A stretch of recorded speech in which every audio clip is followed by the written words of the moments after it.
So I do want to do a quick polling of the audience. I usually do this.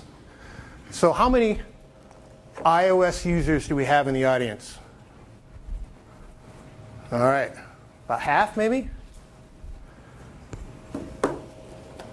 Android users? A couple of you. All right, now here's the real test. Windows Phone. Hey!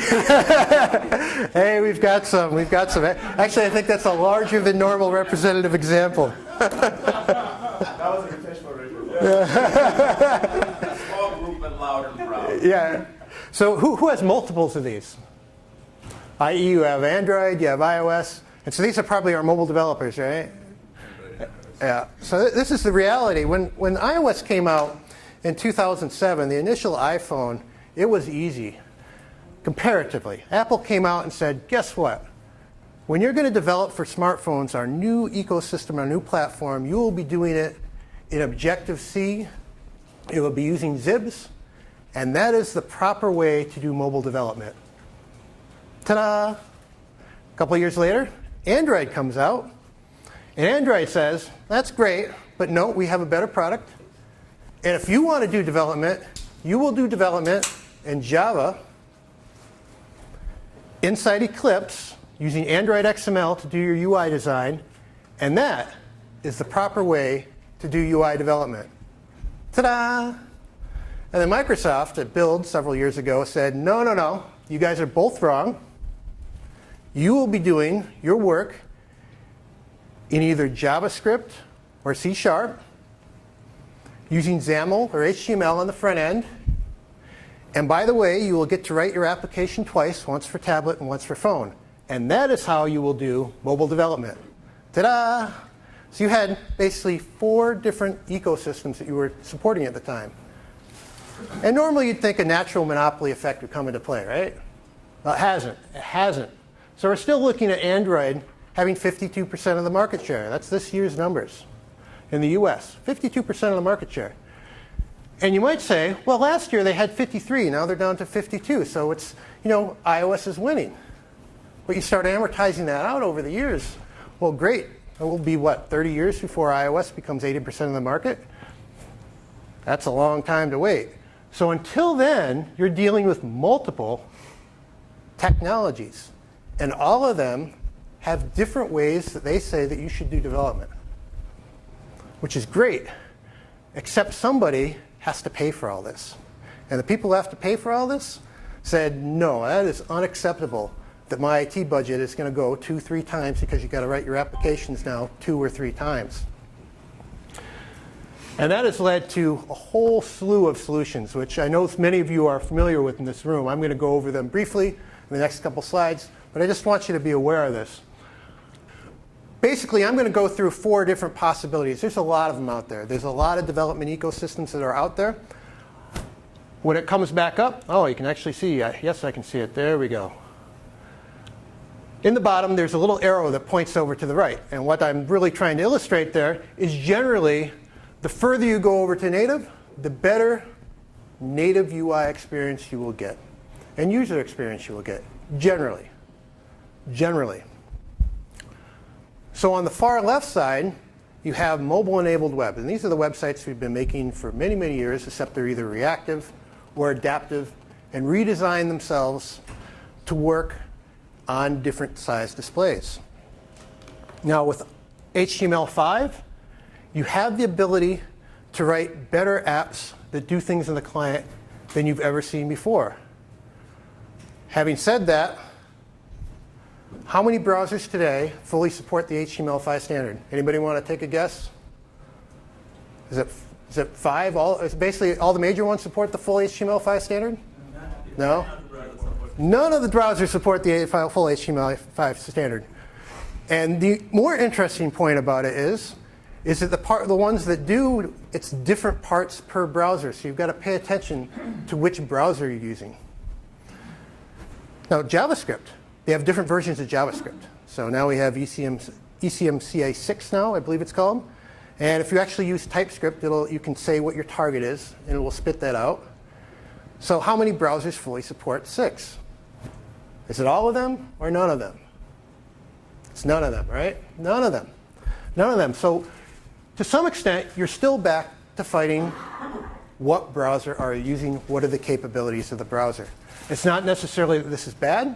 There's plenty of great applications that are made using this technology. You can even, to some extent, write websites that'll work offline, which is one of the big things that works with mobile and a big need of mobile. But having said that, this type of application normally fits a particular user profile. Next to that, we have hybrid, Cordova. I know you guys have looked into this a lot. Many of you have probably used it. Cordova, it is a responsive website that runs in a native container. So that means it actually is an application that you deploy. So good news is it runs on the device. You have access to the hardware through plugins. Bad news is now you got to deploy it, because now it's actually an app. Next to that, you've got a technology category that I call near native. And this is Xamarin. Also, I don't know if any of you have heard NativeScript. Basically, you use native UI technologies. You make apps that are native, more or less. They have performance characteristics that are more or less the same as native applications. I've done extensive testing on this. If any of you are interested in this, you can look at my blog. I'll be happy to talk to you about it. But generally, with technologies, particularly Xamarin, you can get native style performance. Finally, on the far end, you have true native. And true native is the for doing development, the no compromise version of doing development on the mobile platform. If you want no compromises, you will do it that way. If you're going to target more than one platform, though, you're going to pay for it, right? Because you get to write the app twice.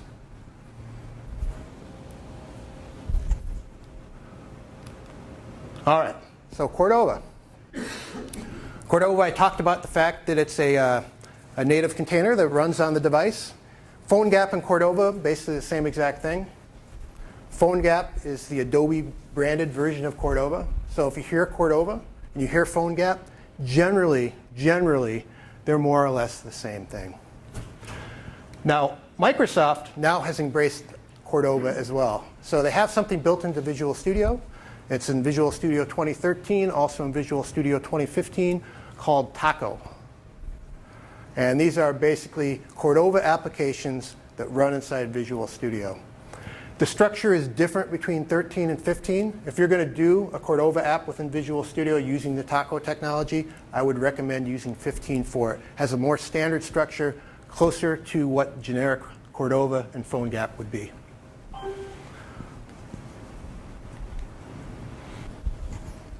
Xamarin is actually a spin-off of the Mono project by a guy named Miguel. And he had written Mono so that you could run .NET on the Linux platform.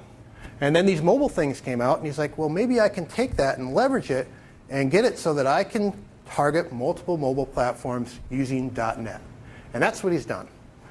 So the classic Xamarin platform is going to allow you to write applications using the native UI technologies, i.e. storyboards for iOS and Android XML, and do it with native performance speed. There's some downsides to that. Particularly, I know that one of the ones that has been painful for some people has been the MDM situation. Not all of these MDM solutions work with these. Now, while they create native binaries, they don't look the same to MDM solutions that wrap those binaries. And so that may or may not work for you. I'll mention that in a minute.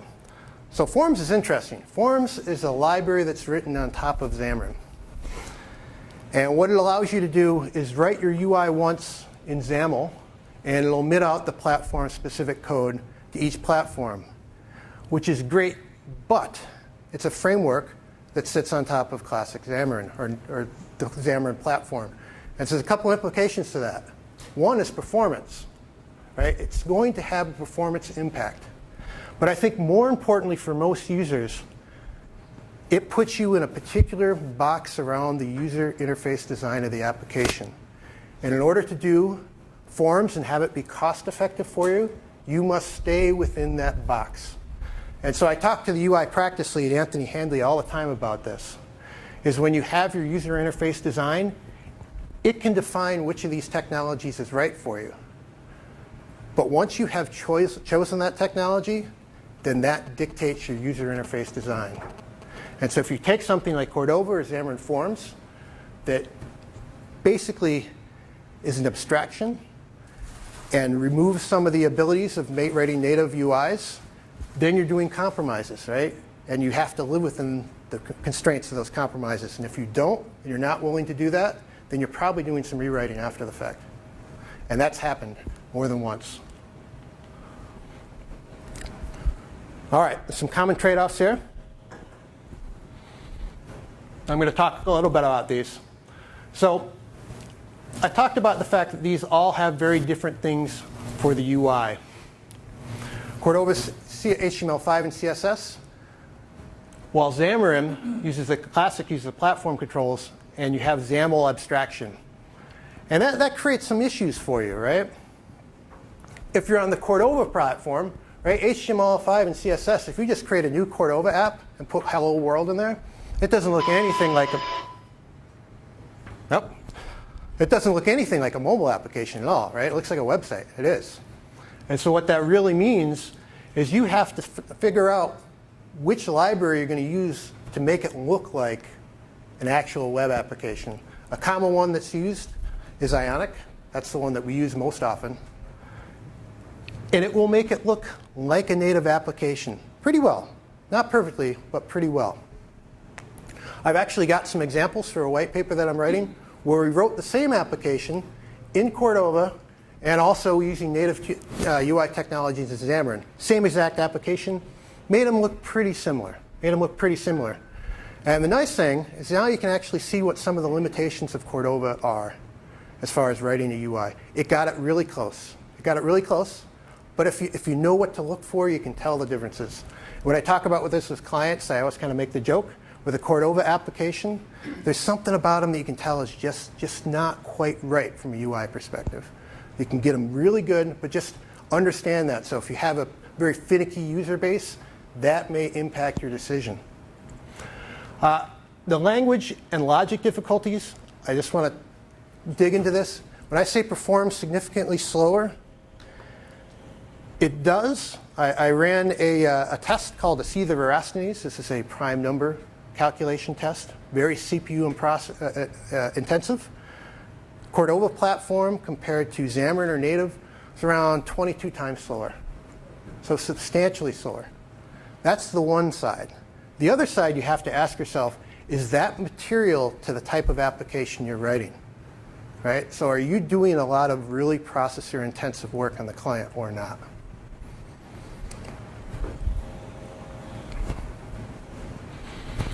So the native API access abstracted through plugins, and I want to dig into this because it's really important to understand this if you're going to pick Cordova. So when I say abstracted through plugins, there's many plugins that are available in the public to write Cordova applications. And if you stick within the box of those plugins, your entire world is going to be writing JavaScript and HTML. But if you need to customize those plugins or write your own plugins, then you've got to do it in the platform's language. And you're losing a lot of the benefits of that technology. Sometimes you have to do it. And if it's in a limited case, that's probably all right. But if you're finding you're writing a lot of custom plugins, then you've got to wonder if that was really the right technology for you. So in that white paper that I'm writing that I talked about, an example that we came across is we were recording audio. There's a plugin for that in Cordova. Works all right. But we had the same app. It was on iOS and it was on Android. And how the Cordova plugin was recording audio was it was just going out to the native devices, audio recording functionality. And on Android, by default, it recorded it in a format that was not understood on the iOS platform. So then you have two choices, really, right? You write your own custom plugin to deal with that because you don't have fine control over the audio, or somewhere server-side you're converting, right? You're converting audio formats. So those are the kinds of things you got to watch out for.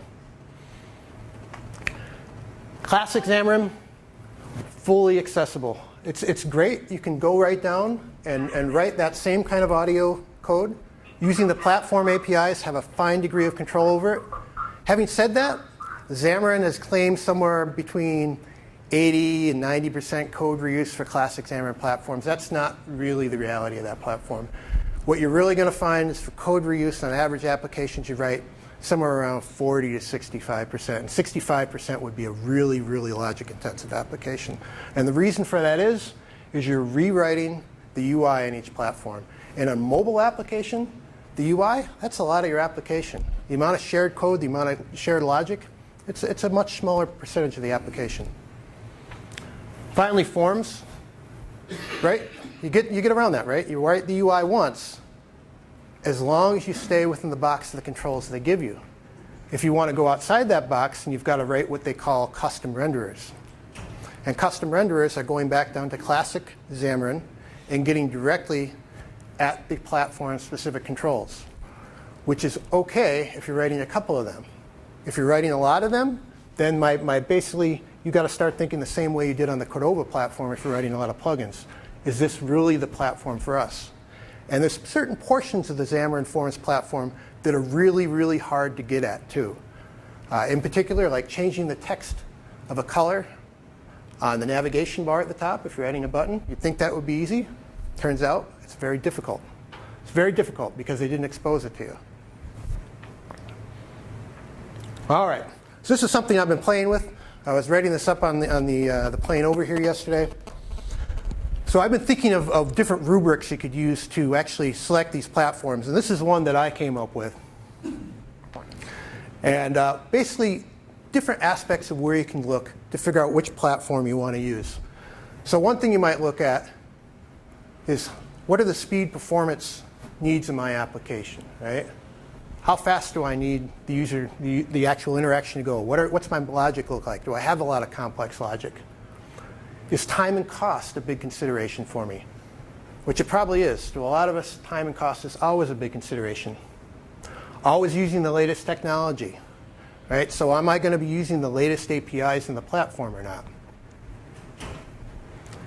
Do I need a native user experience, i.e. are my users going to be really finicky about what the application looks like? Do I have complex hardware interactions? That's getting back to where I was talking about, do I need fine detail of control over the audio recording? Is that the kind of thing I need or don't I? And finally, do I need things like enterprise services? An example of that is MDM. And do those work with the solution that I want? And normally what I would recommend, of course I'm just kind of figuring out how this might work, is ranking those and which one of those are more important to you. Stack ranking them. Which ones are more important to you? And then what I've done for myself in trying to figure this out is I've written a little graph that talks about each one of the platforms and how they compare on each one of those categories. And once you have a ranking and understanding what's important to you, what's not important to you, then some of these platform choices might become a little more clear. Cordova, I think, is a very interesting one because Cordova has one in particular huge advantage to it. Everything else is a compromise. And that one advantage is if you can stick within what the plugins do, it is absolutely, positively the fastest and cheapest way to write cross-platform. Now, I'm not talking about single platform. If you're really talking about single platform, I'd almost always go native. There's very little reason other than you have some kind of language parity or that you have internally. You might go something other than native. But generally, if you're only going one platform, go native. Yes, sir? So is key the time? So time and cost. Yeah. So this is when I'm giving it a ranking, higher is better, right? So Cordova has the best rating on time and cost. It will take you the least amount of time with the least amount of cost, right? Yes, sir. That's for at least 2 platforms, right? You need to at least 2 platforms. If you're just doing one platform, you might as well go native. Right? It's not going to give you anything. In fact, it'll probably, in many ways, take you longer to do it in Cordova if you start going multiple platforms. On all of these, you might notice on the enterprise services, except for native, they're all not fully ranked. And the reason for that is most of these enterprise services were written against native platforms, and that's what they're designed to support. And if that's really important to you, you're going to have to do some research to make sure the development platform supports that. The Xamarin platform, which is classic Xamarin, there's not a lot of compromises except in that enterprise area and also in the time. It's not nearly as good as Cordova is and how much time it will take you. Xamarin Forms still more of a compromise across everything, but gets you better in time. It's faster, assuming you can stay within its box. I just want to make that really clear. And the last one, native. When you look at native, native gets full marks on everything except for time, right? If time and cost weren't a factor, and you're writing for multiple platforms, and you didn't care how much it cost you or how long it took, I'd go native every day. So the A is always used latest technology, right? Yes, yes. So it's interesting to see with Xamarin Platform, A is somewhere around 7, but with the native is 8. Whereas, Yep. whereas Xamarin, we always talk about the same way platform. So there's a reason why I gave them marks off, and I'm glad you brought that up. And for generally they have first day platform support for everything unless there is some major structural change that happened in the language or the operating system itself. And I'll give you the example of that. 32-bit support for iOS and 64-bit support for iOS. So 64-bit support for iOS was available for about a year and a half before Xamarin finally pulled it in. And Xamarin got it in a month before Apple stopped allowing new apps to be submitted to the store that weren't 64-bit, right?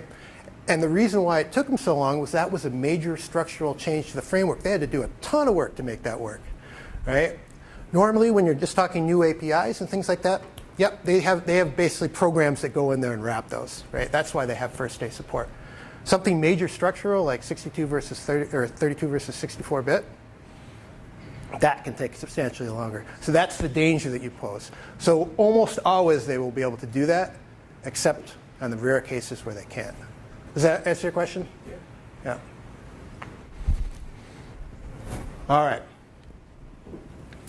Whoops, did I hop one? All right. So I want to talk a little bit about the different platforms and some of the changes that are coming in Marshmallow. So there's some good stuff in Marshmallow. More control over runtime permissions, where the user can turn on and off runtime permissions individually in your app. So that's something you might want to think about if you're writing things that go out to the public in particular. Authentication, this is for enterprises in particular. Things are becoming much more interesting around authentication. So they started pulling in fingerprint sensing right into the Android operating system for Marshmallow. So this might be something you want to think about. I think the fourth one is interesting, where it talks about AV and 4K video. This is something that Russ and I have been joking about for a long time. So yes, Android's now going to have 4K video, full 4K video. So if you're on a screen this size, who thinks you can tell the difference between 4K video and anything else? Probably not.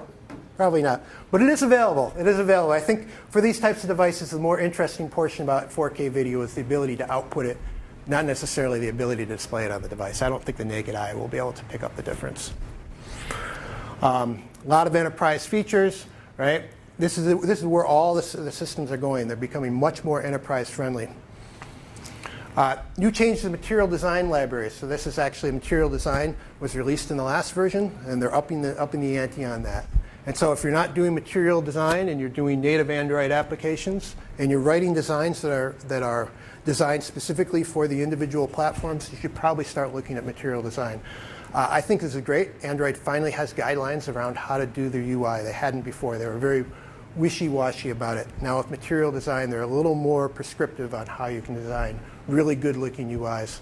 Now, if you want to see examples of that in action, take a look at Google's apps themselves.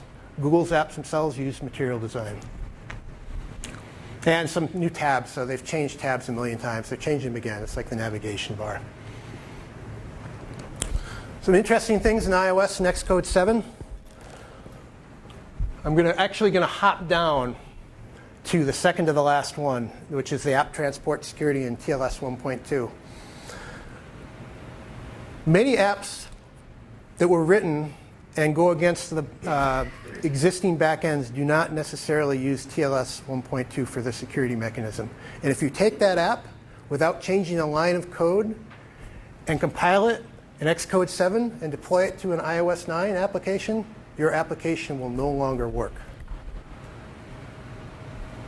Not changing a single line of code. If you recompile your application in Xcode 7 and deploy it to an iOS 9 device, if you're not using TLS 1.2 for your authentication or your communications, your app will no longer work. It's important to know that. I'm not saying I got burned by it, but I did, right? and that you can turn that off. There's ways you can actually go inside the info plist and turn that off. if you want to allow certain domains through or certain endpoints through that you know you don't have the ability to make TLS 1.2. Apple is putting a big push behind increasing the security of their products, and that's part of it. There's some other interesting things that they're doing. 3D touch. I think we're probably still a little ways away from really understanding how to use that well. It's great they came out with it. It's something to start thinking about. Probably not going to be hopping into many of your applications today. It's similar to the Apple Watch, where they have the little knob on the side. From what I understand, most of the applications in the Apple Watch don't use that because the vendors haven't figured out how to use it yet. And so I think 3D touch is going to be a little like that for the next couple of years before people really figure out how to use it. Multitasking for the iPad. That's really interesting because now your app doesn't necessarily get all the device's resources. And it's something you have to plan for if you're writing an iOS application that's going to be on the iPad. Am I going to tell it that it needs to force it to run in full screen mode, or am I going to allow it to run side by side with another app? And is that a good thing? So if I have my app and I have an agent out in the field, is it good that he has maybe a copy of Word for iOS running side by side in it? And is that something I want to support and spend some time making that happen? Great capability. It's something that Microsoft had pioneered with the Surface, and I guess Apple thought that it was a reasonably good idea. Embedded frameworks, it's the ability to have several applications that point at the same framework. Another really interesting one I see out there is Stack View. And what Stack View allows you to do, it's something you've had many years in Android, is stack controls on top of each other and have it figure out how to place them. And the reason why this is important is when iOS first came out, they had one screen size and they could absolutely position everything. And then they had 2 screen sizes, and then 3, and then 4, and suddenly they had 7 or 8, which is where they're at now. And they came out with this constraint system. And the constraint system feels like it was kind of bolted on top of what they really already had, and that's because it was. And so now they're thinking about, well, how do we rework this to handle the fact that we're going to have more and more screen sizes over time? And Stack View is kind of one of the first swings at that. So another thing to pay attention to. There's some important changes in Windows 10, and I think one of the most important is that there's been a platform merger between Windows and Windows Phone. So prior to this, when you had written an application, you had to write it once for Windows and once for Windows Phone. And in Visual Studio 2013, they came out with this idea called universal apps. But they really weren't universal. There were really 2 binaries out of it. With Windows 10 and also in Visual Studio 2015, you can actually make a true universal app where it's one binary that goes after both these platforms. And that's actually not just these two platforms. It's Xbox and everything else. The Microsoft Internet of Things operating system. You can write one binary that goes after all of them using the WinRT interfaces.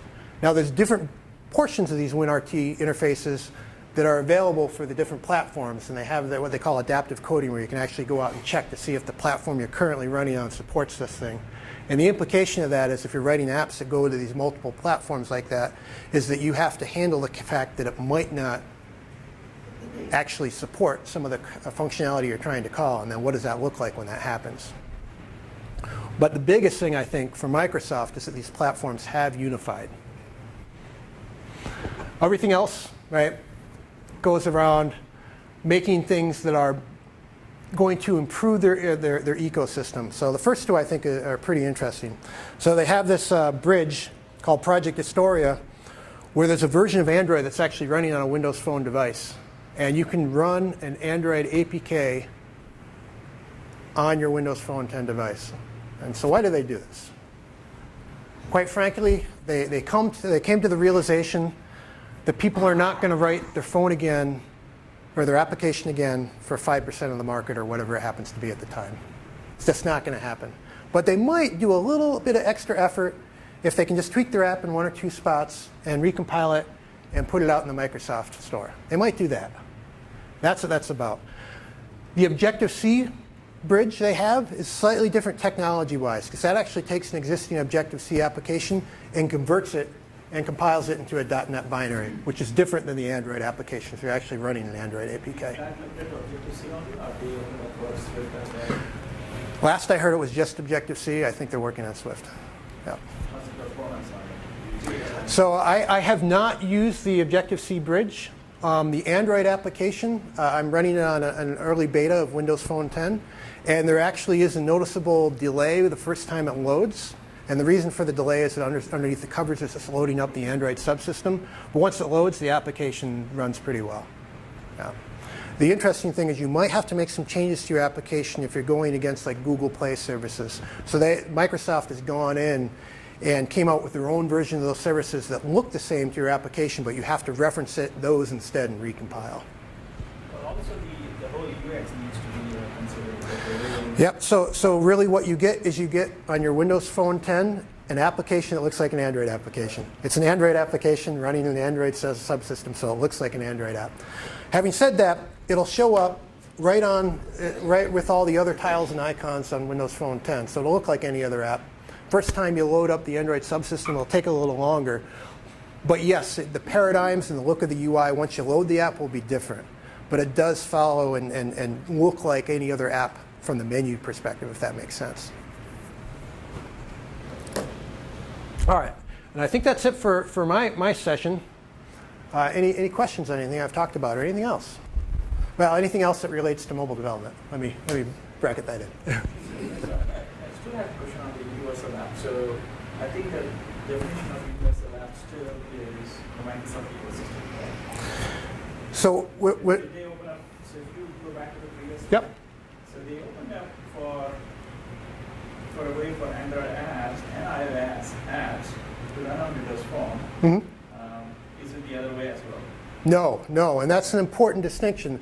These bridges are all about getting existing applications written for iOS and Android to run on Windows Phone, not the other way around. And I think even more importantly, the scenario that we hit more than anything else is that you want to write an app that runs on iOS and Android, and neither one of those technologies do that.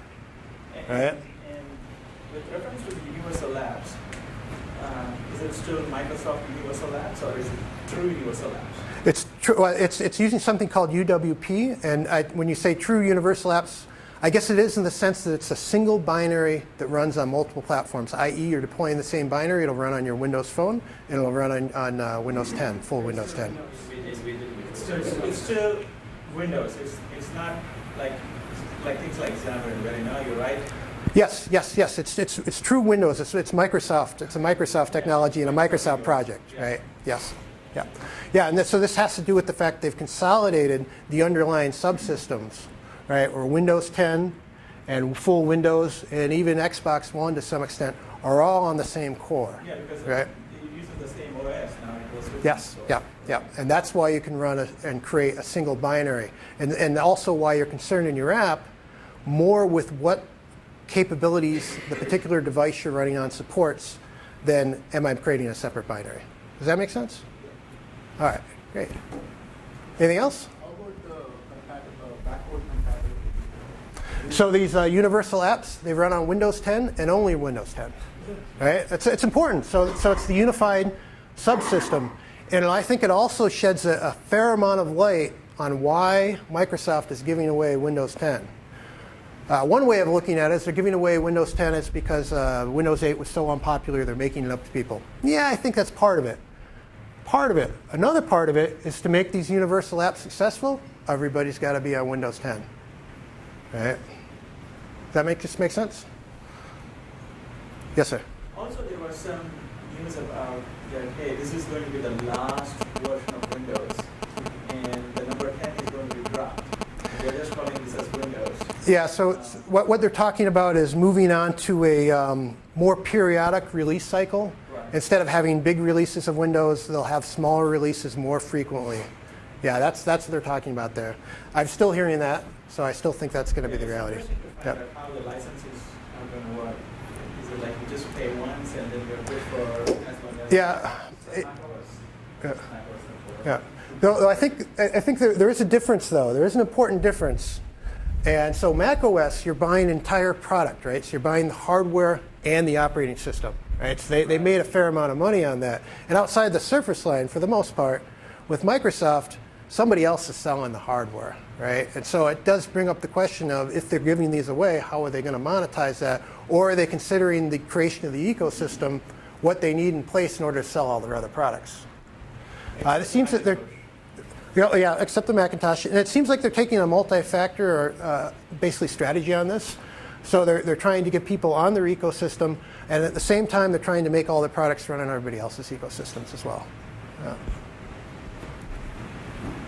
But I think what that points out is what your point earlier was about always new technology is really a shorthand for how much of this are you going to keep up with. And so what's the life cycle of the application? How many updates do you have to stay on top of? Yeah. How much are you able to push versus how much needs to be pulled from your consumers? I mean, this is where those of us with ADD, this becomes a really exciting place to be. Oh yeah, absolutely. Those of us that have control issues, this is a really frustrating. Things are changing all the time. It's a great point. So I remember, 10 years ago when I was writing enterprise apps. Enterprise app for a big development lifecycle take 3 years to do the initial development. They plan on the app being around for 10, 11, 12 years. Mobile, that's forever, right?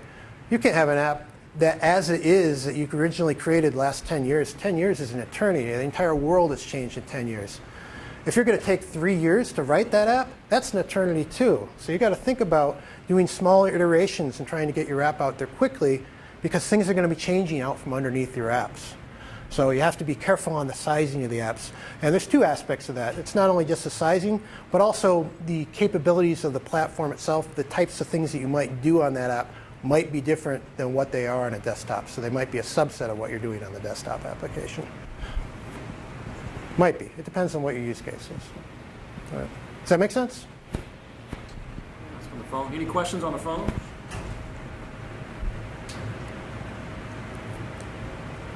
All right. Thank you. Mr. Russ?